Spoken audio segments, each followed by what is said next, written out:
क्या होगा अगर मैं आपको बताऊं कि दुनिया की सबसे मशहूर पेंटिंग्स में से एक चेहरा जो खामोश डरावनेपन से मुड़ा हुआ है, गालों पर हाथ रखे हुए है, मुंह चिखने के लिए खुला है, सिर्फ डर के बारे में नहीं थी, बल्कि कुछ बहुत गहरे के बारे में थी। एडवर्ड मंच, द स्क्रीम में असल में क्या दिखाना चाह रहे थे? क्या यह पागलपन था या पूरी तरह साफ होने का एक पल?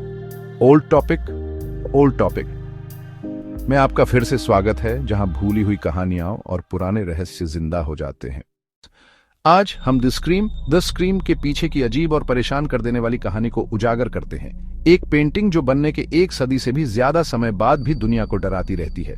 साल 1892 1892 है। एडवर्ड मंच एक नॉर्वेजियन आर्टिस्ट जो पहले से ही अपनी मूडी इमोशनल आर्ट के लिए जाने जाते थे। दो दोस्तों के साथ सूर्यास्त के समय एक fjord के किनारे टहल रहे थे। उन्हें अचानक डर का एक गहरा एहसास हुआ। उनके अपने शब्दों में, सूरज ढलने लगा, आसमान खूनी लाल हो गया। मैं थक कर रुक गया और बाड़ पर झुक गया। नीले काले fjord और शहर के ऊपर खून और आग की लपटें थीं। मेरे दोस्त आगे बढ़ा गए। मैं चिंता से कांपते हुए वहीं खड़ा रहा और मुझे प्रकृति से होकर एक अनंत चीख गुजरती हुई महसूस हुई। वह वाक्य उस चीज की नींव बन गया जिसे अब हम द स्क्रीम के नाम से जानते हैं। एक पेंटिंग सिर्फ डर की नहीं, बल्कि अस्तित्वगत संकट, चिंता और प्रकृति की जबरदस्त शक्ति की। लेकिन उस डर के पल का कारण क्या था? कुछ लोग कहते हैं कि मंच मानसिक बीमारी से पीड़ित थे, शायद स्किज़ोफ्रेनिया या गंभीर चिंता, और द स्क्रीम उनके अंदरूनी दर्द की एक विजुअल अभिव्यक्ति थी। मानसिक स्वास्थ्य के मुद्दे उनके परिवार में चलते थे। उनकी बहन को मानसिक बीमारी थी। मंच के पिता की मौत तब हो गई थी जब मंच छोटे थे। मौत, दुख और अस्थिरता उनके पूरे जीवन में उनके पीछे लगे रहे। लेकिन कुछ और लोगों का मानना है कि जवाब आसमान में है। खगोलविदों और मौसम विज्ञानियों ने पेंटिंग में रंगों का अध्ययन किया है। वह असली खूनी लाल आसमान, यह एक बहुत ही सच्ची घटना से प्रेरित हो सकता है। 1883 में क्राकाटुआ का इरप्शन, बड़े ज्वालामुखी विस्फोट ने वातावरण में इतनी राख उगली कि दुनिया भर में सूर्यास्त कई सालों तक अजीब तरह से स्पष्ट रहे। नॉर्वे के आसमान लाल और नारंगी रंग के थे, आग जैसे, असली नहीं और कभी न भूलने वाले। क्या मंच ने ऐसे ज्वालामुखी सूर्यास्तों में से एक देखा होगा?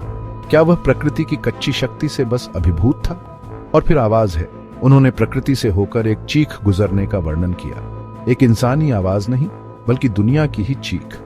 क्या वह सिनेस्थीसिया के एक पल का अनुभव कर रहा था, जहां इंद्रियां आपस में मिल जाती हैं, इतना तीव्र कि उसने जो देखा वह सुना? या यह चिंता से होने वाला एक मतिभ्रम हेलुसिनेशन था?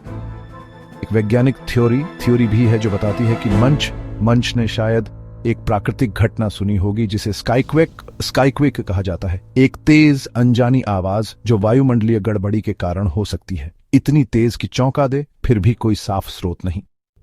जो भी हो, वह पल अमर हो गया।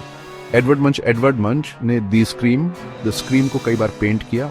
ऑयल, टेम्परा, पास्टल, यहां तक कि लिथोग्राफ का भी इस्तेमाल किया। हर वर्जन आप जानते हैं, बस थोड़ा अलग है। हर एक उतना ही डरावना है, और उन सभी में एक बात स्थिर रहती है। ब्रिज पर वह आकृति, मुंह फाड़े हुए, स्वर्लिंग कैओटिक आसमानों से घिरी हुई, अकेला, डरा हुआ, फिर भी किसी तरह यूनिवर्सल। आज द स्क्रीम सिर्फ आर्ट से ज्यादा है। यह एक आईना है, हमारी सामूहिक चिंताओं का एक प्रतिबिंब, अकेलेपन का एक प्रतीक, एक चीख जिससे कोई भी कहीं भी जुड़ाव महसूस कर सकता है।